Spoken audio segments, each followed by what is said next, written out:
আসসালামু আলাইকুম। আজকে আপনাদেরকে দেখাবো খুবই লোভনীয় স্বাদের একটি ভর্তা রেসিপি।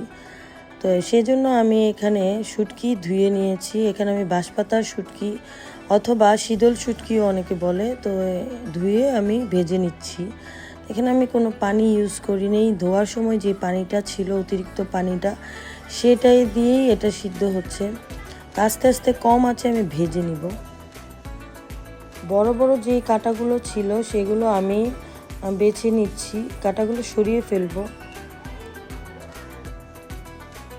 ভাজা আমার মোটামুটি শেষ। এখন আমি মরিচগুলো বেটে নিব। এখানে আমি লাল শুকনো মরিচ ভিজিয়ে রেখেছিলাম কিছুক্ষণের জন্য। তো শুকনো মরিচের সাথে আমি পরিমাণ মতো লবণ দিয়ে এটাকে ভালোভাবে বেটে নিব। এখন আমি ভেজে রাখা শুটকিগুলো দিয়ে দিচ্ছি।